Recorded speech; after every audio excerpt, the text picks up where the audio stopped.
All right, welcome back to Optimal Self Conversations, where we talk to incredible people who, through adversity, grit, and persistence, are forging the path to being the best version of themselves. They join us to give you the tools to do the same. We are in luck, y'all. I hope you guys set aside some time because we are honored to have my man, Mark Henick.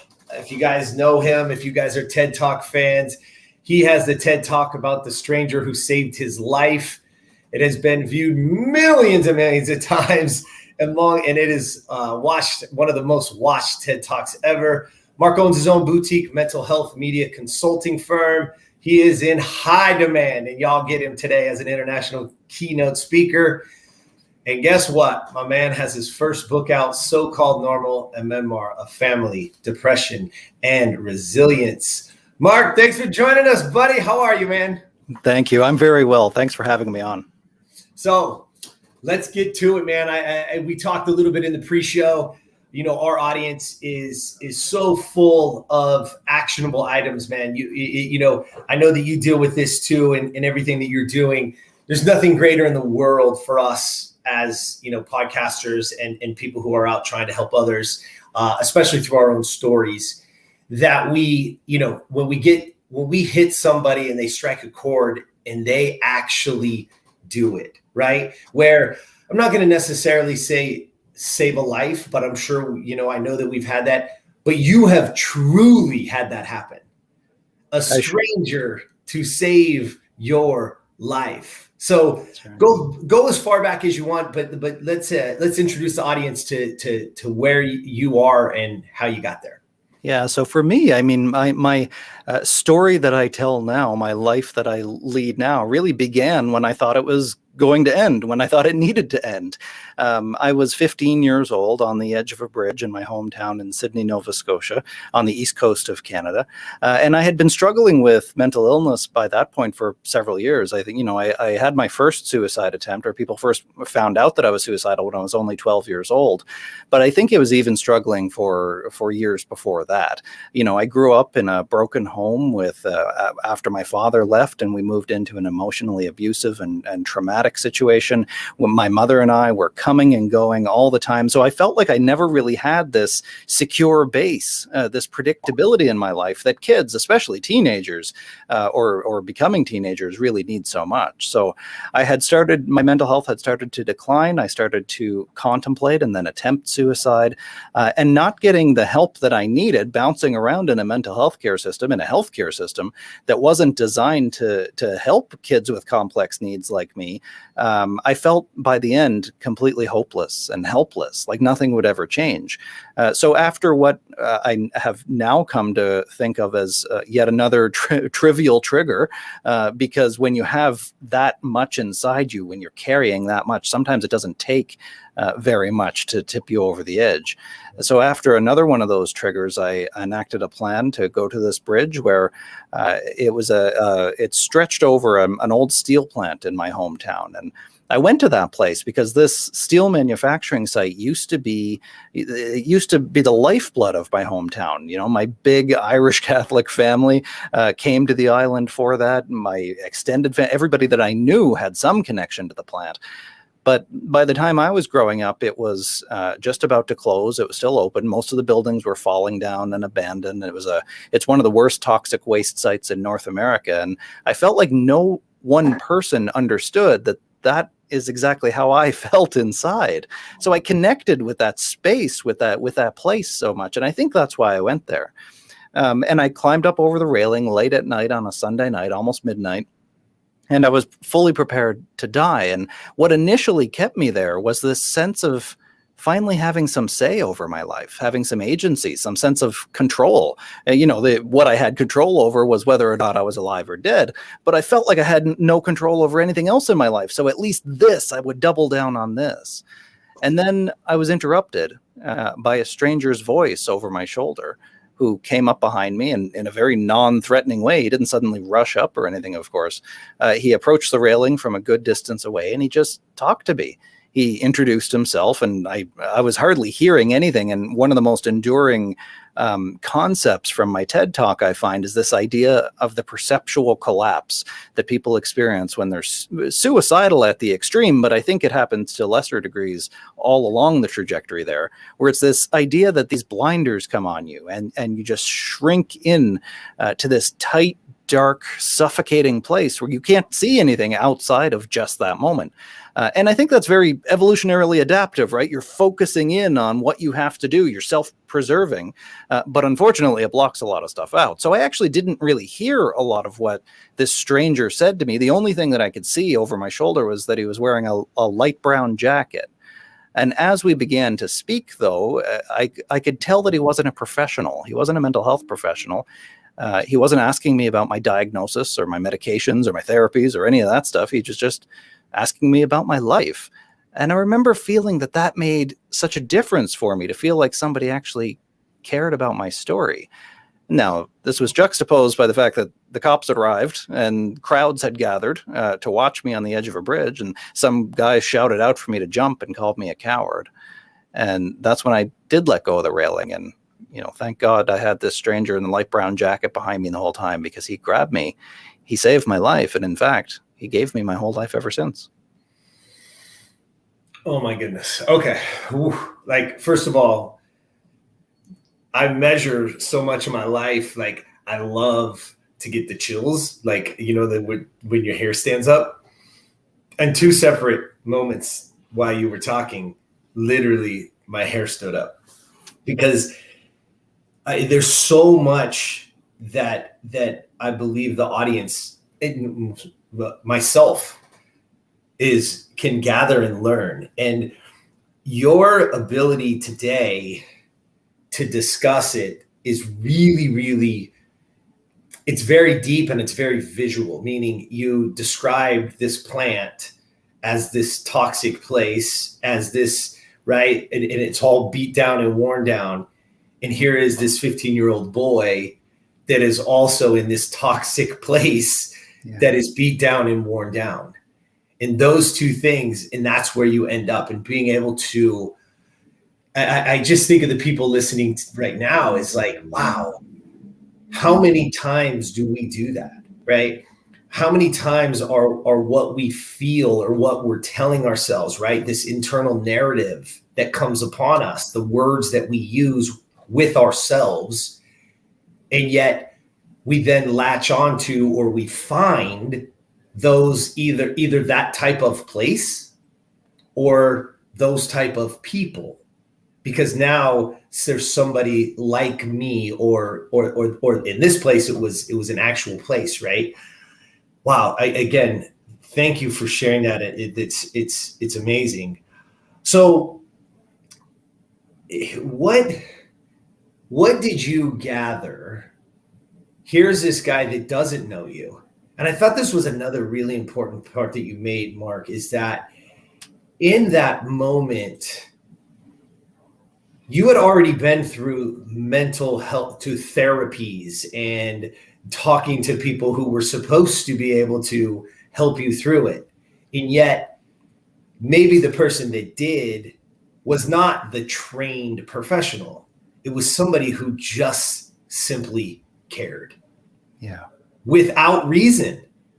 He didn't have to care. He didn't know you. It's not like he was related or blood, or there was nothing. He just simply cared enough in that moment, one, to stop, two, to engage, and ultimately to reach out and grab you. Yeah. How has that since affected your life? Here you are, because you're still young. Let's be clear. I mean, at 15, even when we get that rebirth, so to speak, we're still very young, and there's still a lot of maturing to do. So how did that change you then? But what did you learn along the way?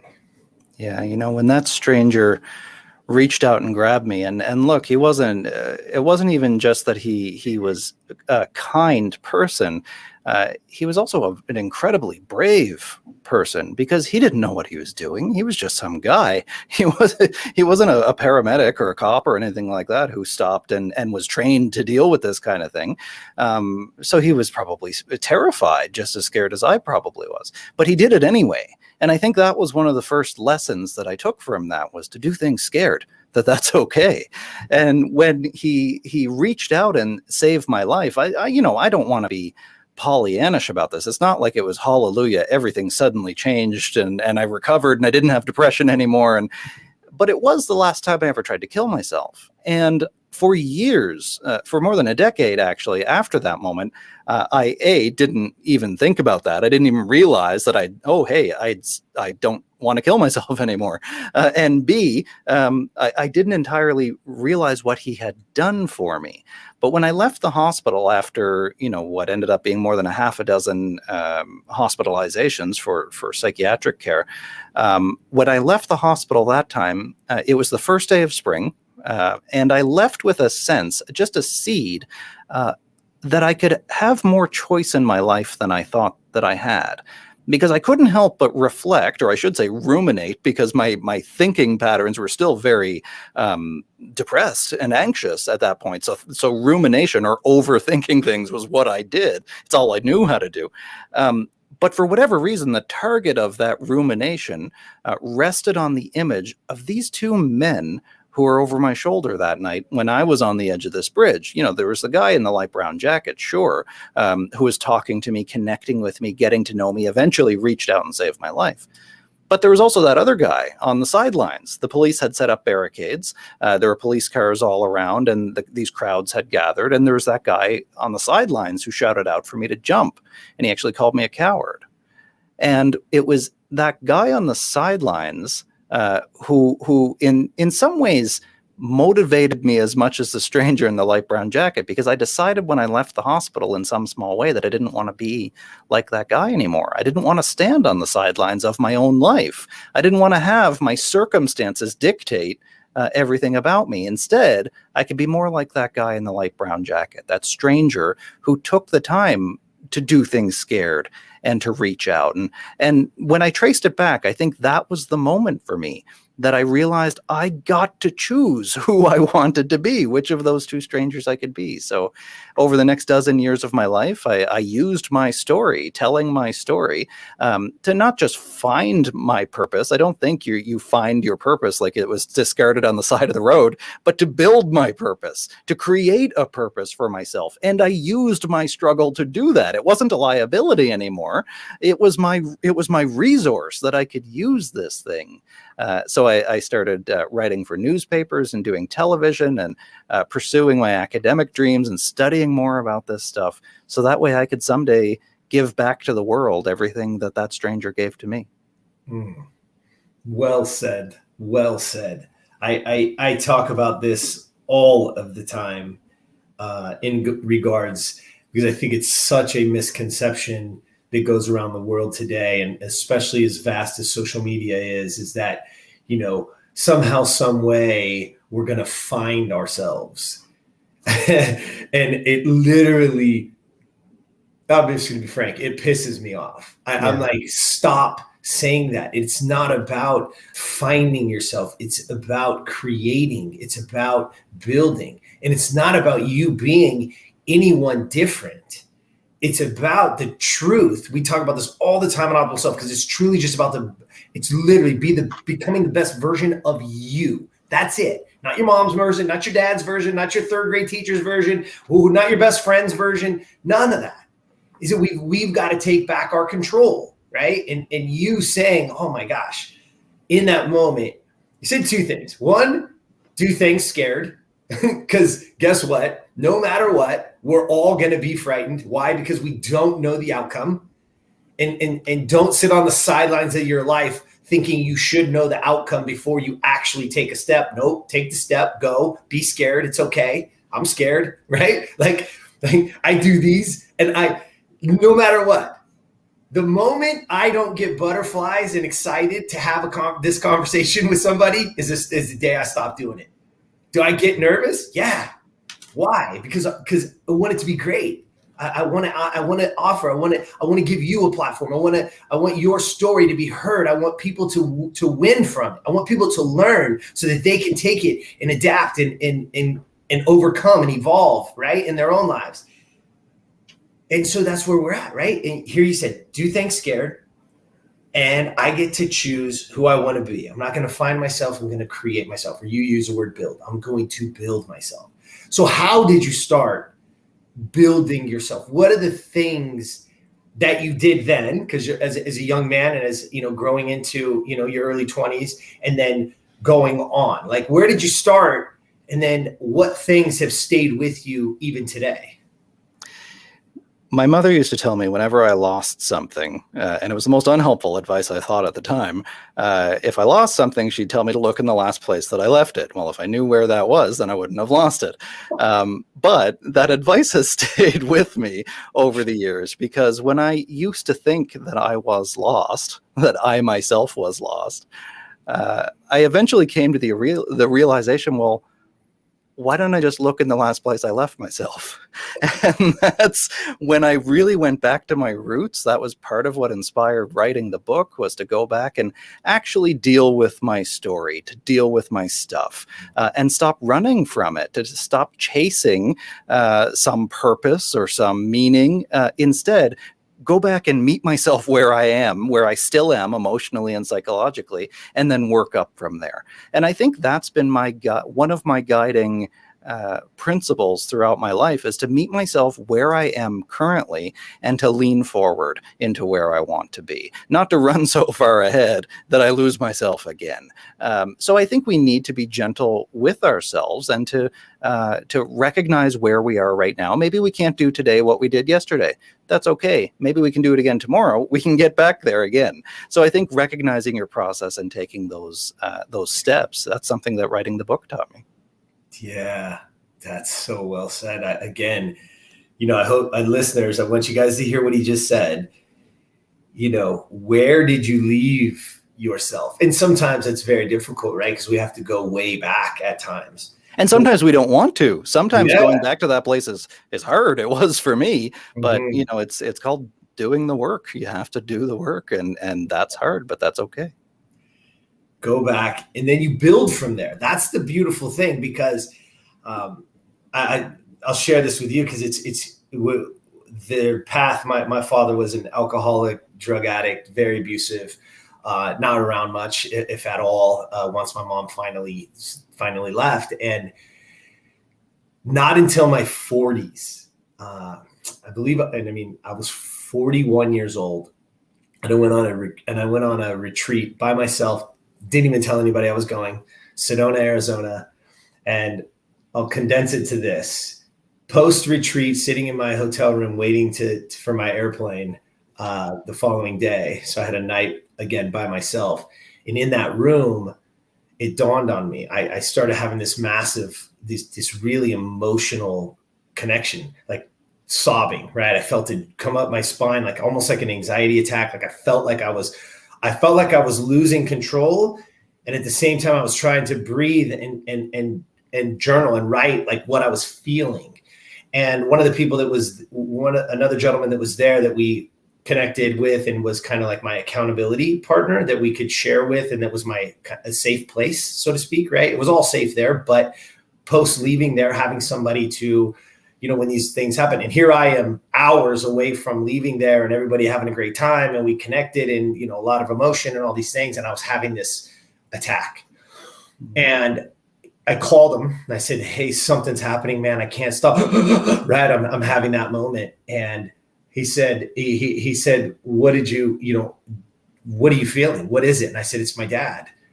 And he said, "What do you mean?" And I said, "I want to tell him I love him." And my whole life, I said, hey, that I was fighting those feelings, right? Because when I had kids, I have two beautiful girls, and I thought, how could somebody not want to be around, right? How could somebody not want to be around this? How could somebody want to miss this, right? And it made me more angry, right? I was holding on. And he said, "Jeremy, it's okay. It's okay. You have permission to love him. Yeah. it's okay to love him. For all these years, I'm getting chills again. All these years I've been holding on to not wanting to, right? And fighting it. Yeah. And, again, feeling it and having that permission, just like what you were saying, is you have to go back. Just so you're clear, like, I haven't been around. I mean, that's like a 5-year-old, 4-year-old little boy.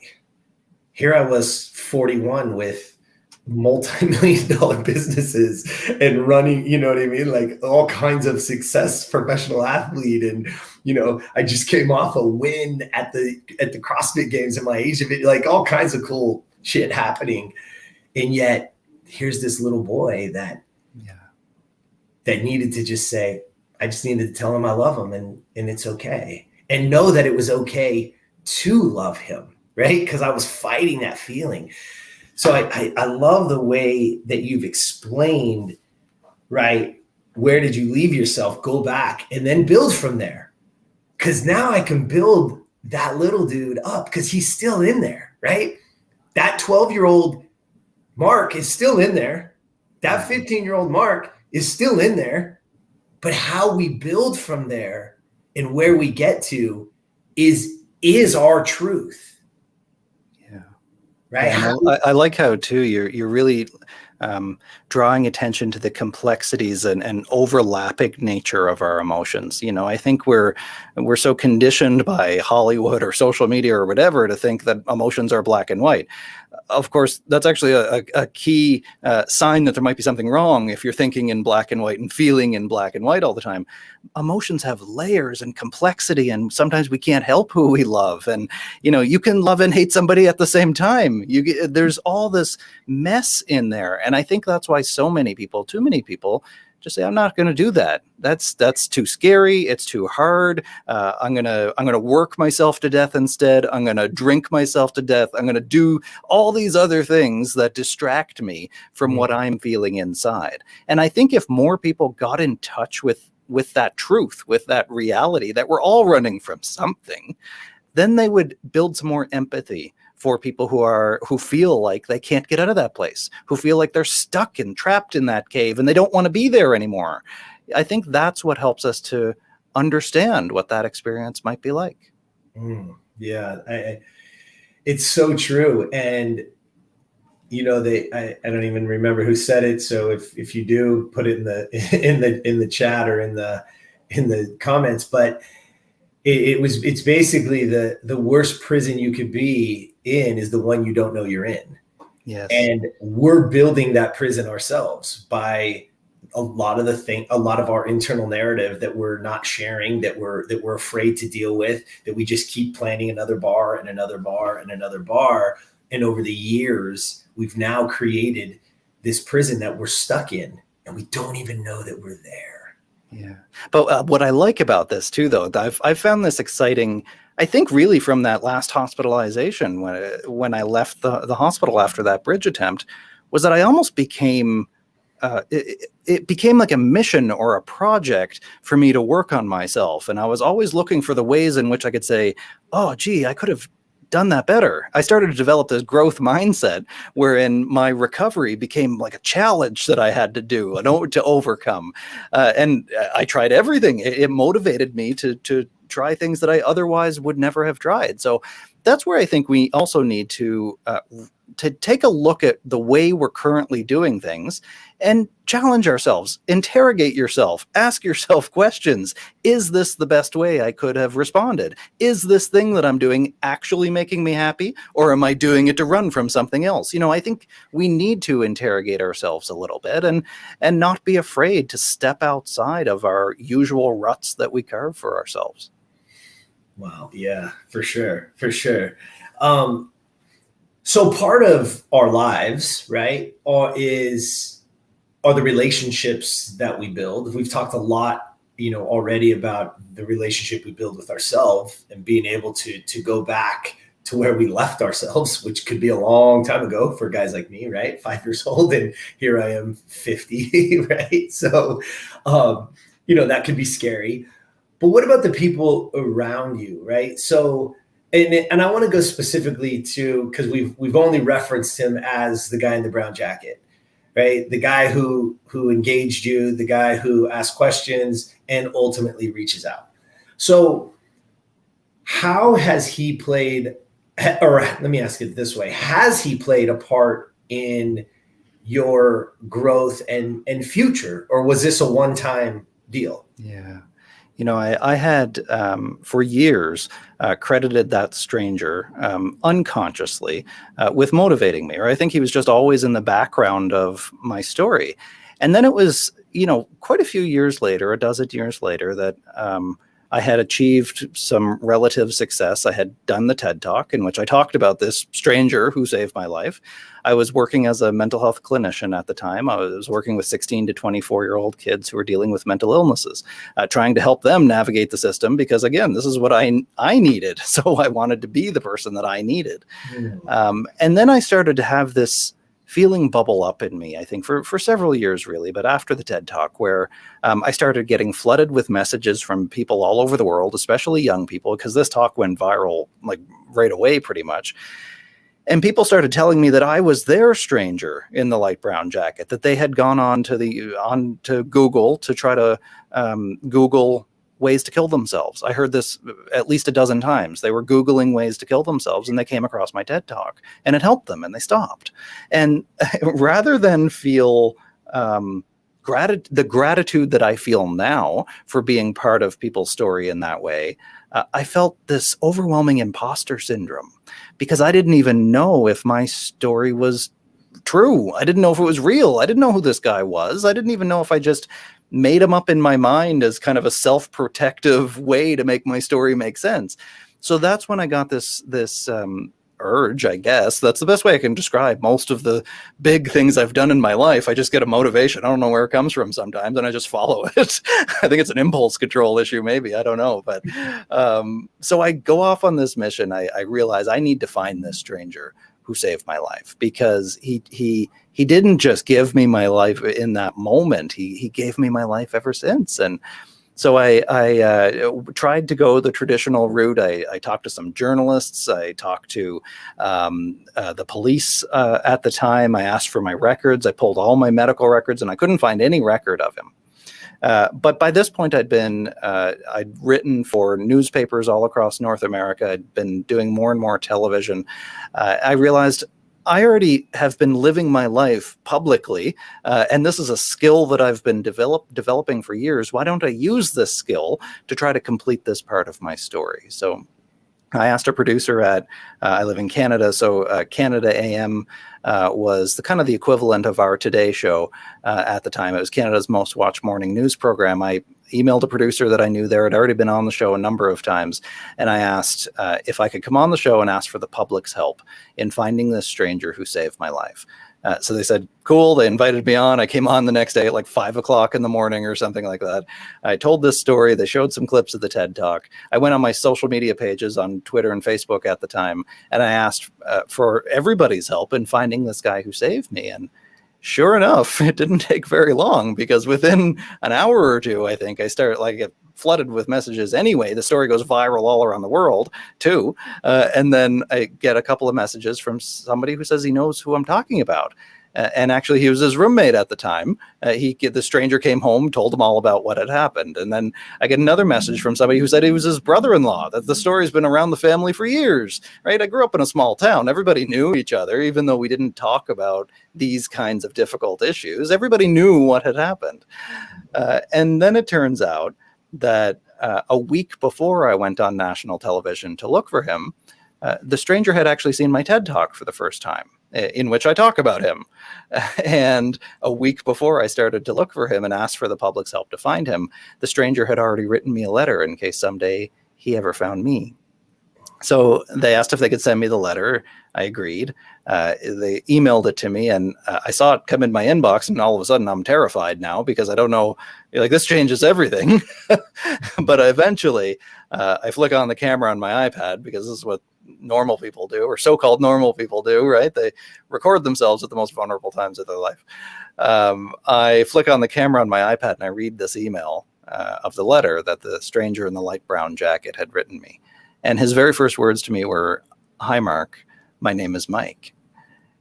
And suddenly, just in that moment, this stranger having a name meant that he was real, that he was a real person, just like me. I didn't make him up. And why I think that was so powerful for me was that it validated my whole experience. He told me my whole story, but from his perspective, from his angle. He told me about how scared he was. He told me about how difficult it was for him after, that this was a real living, breathing human being that I could finally meet. So I asked him to come up to Toronto. We flew him up to Toronto, where I live. And we brought along television news cameras. I figured we started this in public. We might as well finish it in public too. And I knew I needed to thank him. So we met up in downtown Toronto. He walked right up to me and he just wrapped his arms around me again when we met, I guess, the second time, just like he did the first time. And I told him I had no idea how to thank him. I mean, how do you thank somebody that gave you your whole life? And the best thing that I could think to do was to show him the life that he gave me, the life that he made possible. And I introduced him to my wife and to my then 2-year-old little boy. And now he's my second little boy's godfather. And he hasn't met my 2-year-old little girl yet, but he will someday soon. And I showed him where I worked and what I love to do. I talked to him about my passions and my interests and my hobbies. And I finally got to show him everything that I got to become, everything that I didn't think that I would become when I was a sick, struggling kid on the edge of a bridge. That was the impact that his bravery made in that moment. Wow. What was that emotion like for you?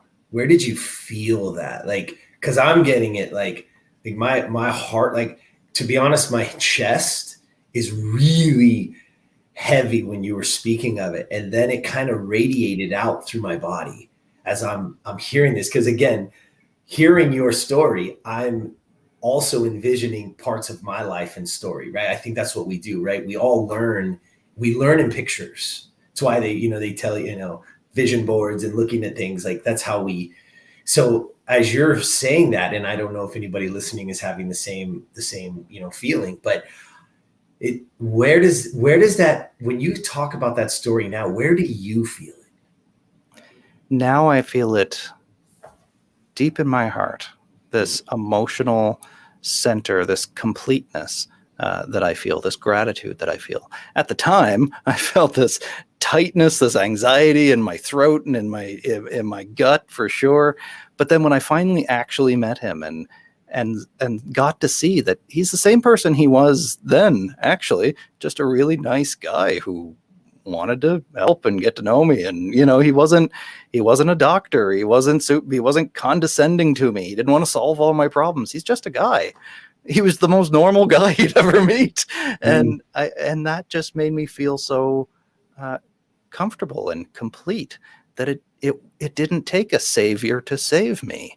It took just a normal person. And I think that's true for all of us to a degree. Yeah, there's so much beauty in, again, the kindness. There's so much of what we deal with in life today where it's somebody's agenda, or they're always trying to have, they're doing it with an expectation, right? They're doing it, because they want something in return somehow, some way. But in many cases, the things that are life-changing, that are fulfilling, are the things when we can separate ourselves from the expectation or from a result, right? Is that when we're able to step in and actually just do things out of pure, with nothing in return.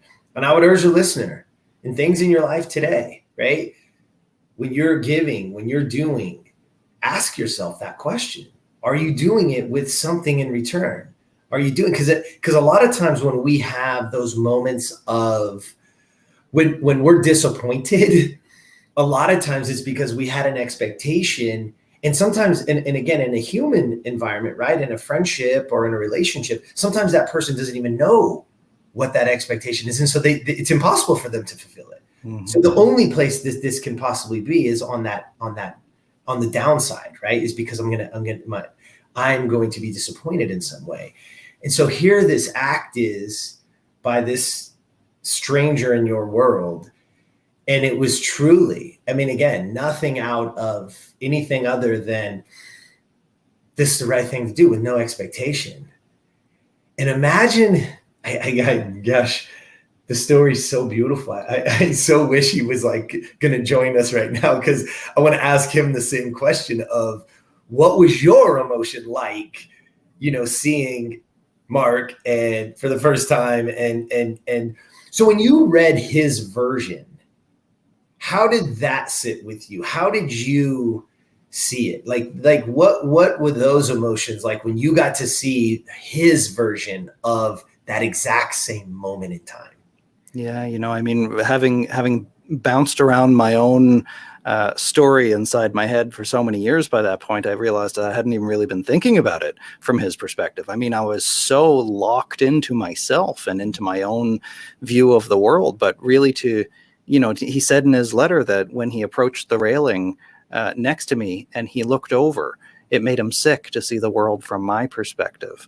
And I think that was so powerful for me, because I think that's what kept me there talking to him, at least until the crowds arrived, was because he was brave enough to stop and see the world from my perspective, for him to get out of his own head, because he recognized that I needed help getting out of mine in order to see outside of my present experience. So I think that was part of it. Also, he reflected on how difficult it was for him after, that he never knew if I just went back the next day and finished what I'd started. And he lived with that for more than a decade after.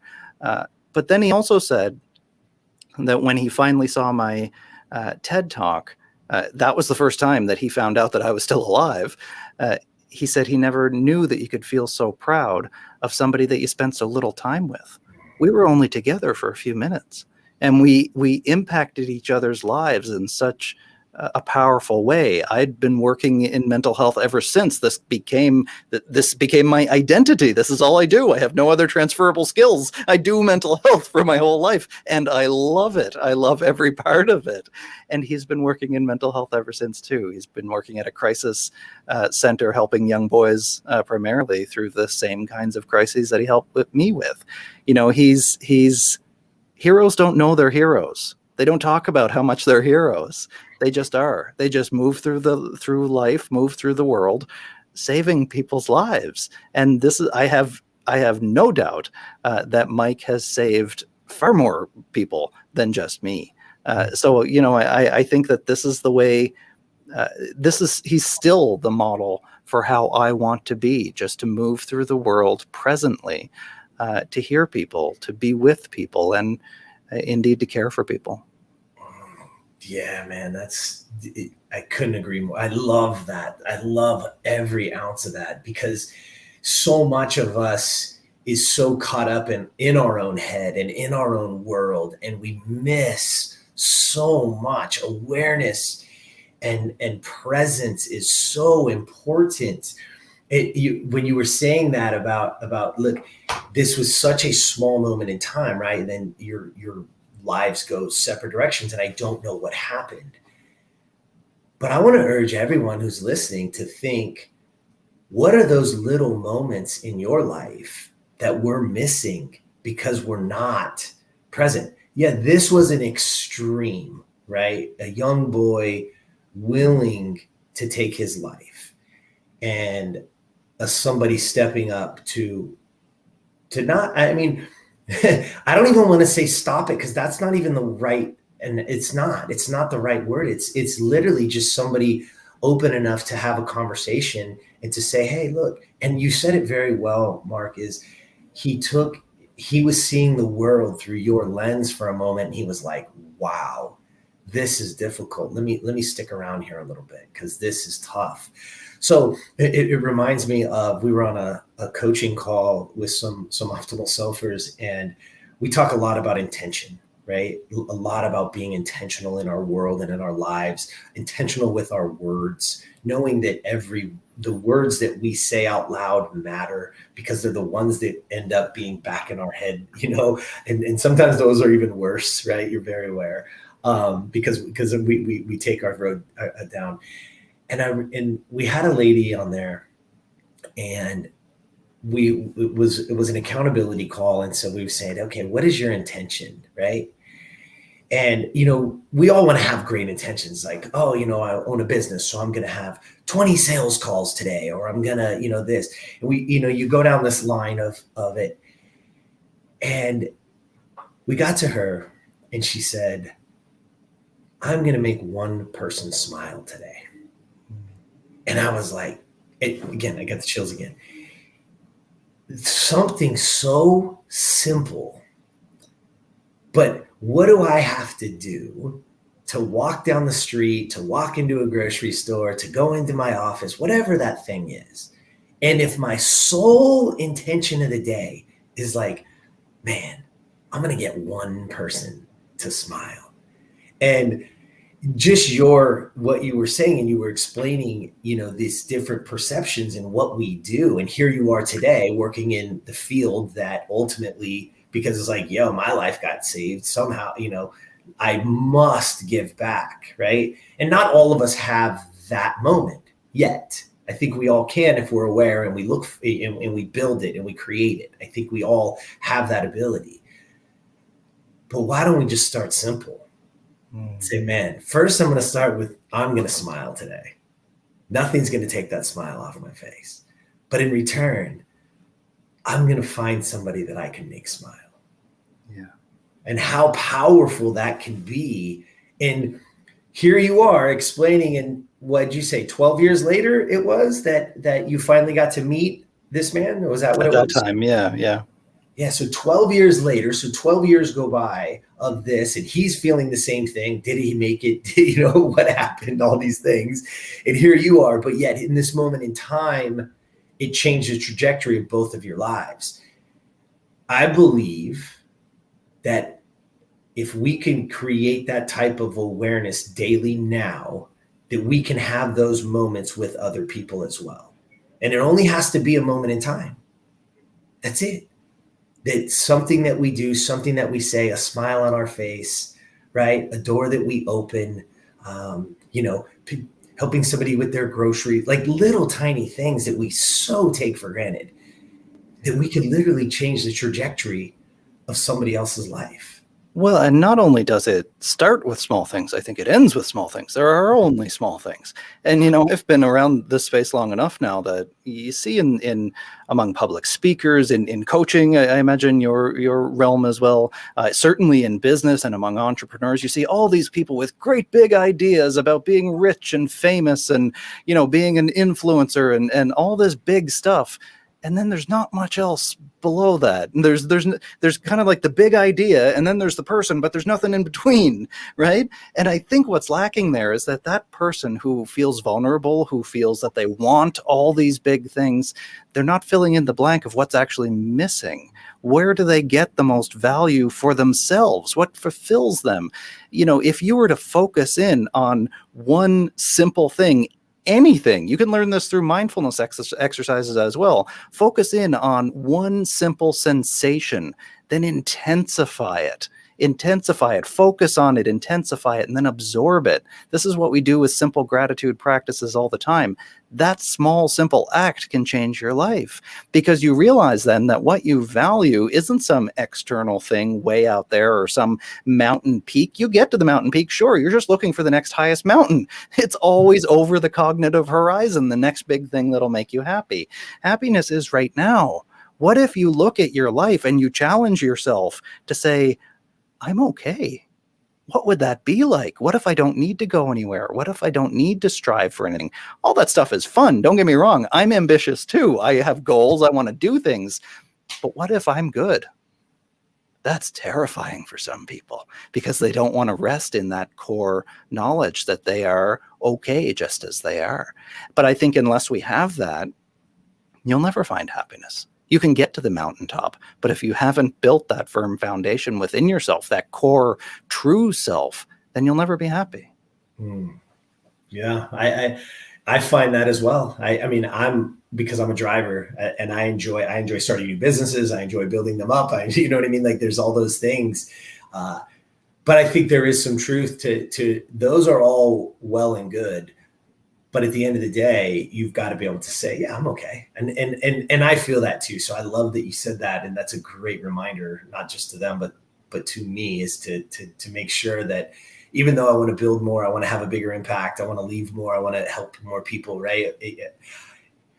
We've all had people touch us, and I do not want to go to my grave with any of that knowledge that somebody else bestowed on me inside of me. I've got to get it out, right? Well, and all this ambition, it's, again, I want to reiterate, it's a good thing. You build things, create things. One of my biggest motivators was that I wanted to build the systems and the society that I needed, that didn't exist for me. And I'm doggedly ambitious about that. But until you can really get in touch with yourself, what's the point? I mean, this is your why. This is why you're doing it. And you need to, I think, have that core. I remember I was doing one of the many edits of my book, and I wrote most of the book at two Trappist monasteries. The Trappists are an ancient order, or 1400s, I think they're established, of Roman Catholic monks who are cloistered. They live in fraternity. And I used to go to that place because I realized I'm so single-minded. Once I get locked into something, I can't have anything else interrupting, that I just need to, I can get pretty intense when I'm focused on something. So I needed to go to this place without any distractions. Monastery in the woods, that seems like about the most focused place I could go. And on one of these many editing trips, it was a Trappist monastery in upstate New York. I was walking up to the chapel to do the chanting with the monks. I followed the monastic schedule. They chant 6 times a day, I think, every day, and then I would write in between.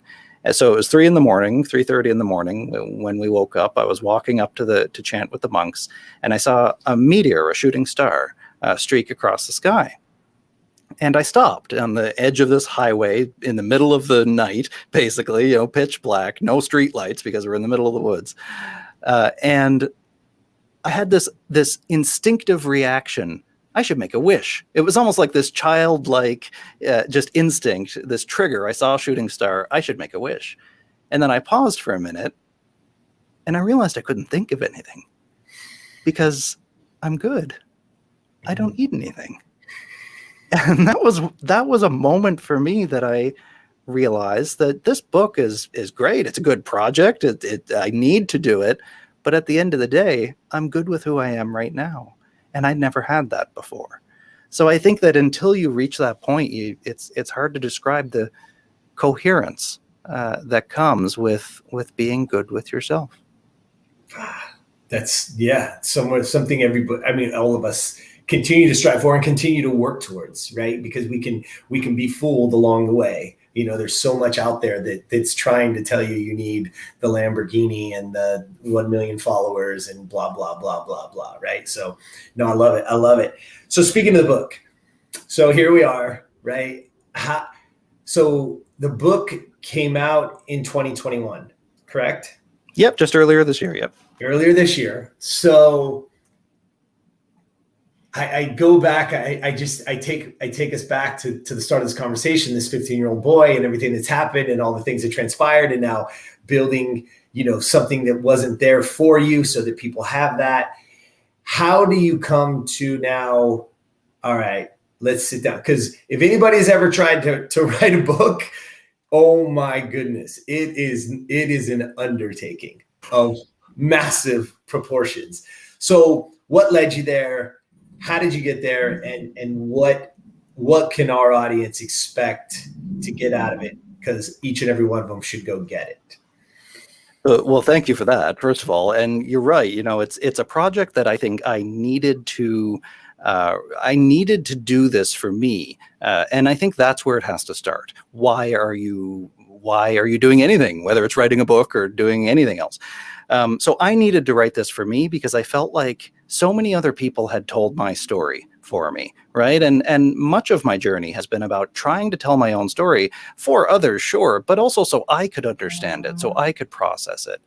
Moving through my life and through my world with a lot of my childhood experiences, it turned out, just below the surface, bubbling and informing everything I did and being called back on so many occasions.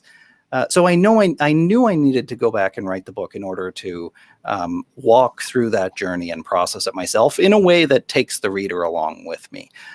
So that's what I did. And people write books for different reasons. But for me, it was a processing of everything that I'd been through and a way to give it meaning. And I think that's what I learned most about writing the book, is that nobody can build the meaning for your life but you. And the nice thing is you actually get to edit your own story as well. As long as you tell the truth, you get to assemble the pieces in whatever way makes sense for you. As Anne Lamott, the writer Anne Lamott said, you own everything that happened to you. It's your story. How you string it together in a narrative that gives your life meaning and purpose is entirely your affair. And what anybody else wants to do with their story is entirely their business too. So I think that's what I learned most from it. So, it's been getting great reviews, thankfully, because it was a lot of work. So it's nice to see it being successful too. That's the other side of the equation. But people can get it on Amazon, where it's been a number one bestseller in a number of categories now. It still pops back up every now and then. It's also at Barnes and Noble and most other bookshops, actually, it turns out. I called it So-Called Normal, a memoir of family, depression, and resilience, because, I just assumed everything that I had gone through was normal. That's what everybody went through. And I learned by the time I wrote the book that there's no such thing as normal, that everybody's just making it up as they go, and everybody has their own frame of reference. And that's okay too, because we can find commonality in that difference. I love it. Ladies and gentlemen, there's no such thing as normal. You're okay. Oh my God, I love it. I love it, Mark, man. All right, this is the part of the show I do with every guest. I call it quick hitters. It's been amazing. And quick hitters is really simple. I'm gonna give you a word, and I want you to say what it means to you, how it's been, where it hits you in this moment. And the first word that I want you to look at is discipline. What does that mean when you hear that? Discipline. For me, discipline is process, and process leads to freedom. That's been my experience. Beautiful. And the last one is impact. Impact. You are the impact that you will have on the world. It's not necessarily what you create. You are what you create. So you are the impact. You are the impact. Awesome, man. I cannot thank you enough. Ladies and gentlemen, stop what you're doing right now and just rewind it and replay it, because there's so much gold in there. And the thing I wrote in my notes that I starred and I circled and I saved for this last few seconds is, you said, be the person, you became the person that you needed, right? I didn't go looking for somebody else. I wasn't blaming somebody else. I didn't expect the world or my city, state, county, country to be there, right? I became the person that I needed. Ladies and gentlemen, be the person that you need. And no one can tell your story, right? No one. Not only can they not tell it, but nobody else gets to write it. So get out there and write your story. Mark, thank you so much for joining us. Thanks for your wisdom, man. And thanks for just being so honest and true to what you went through and sharing it with the world, man. We all appreciate it, and we're better because of it. Thank you. Cheers. All right, guys. Until next time, get out there and be the best version of you.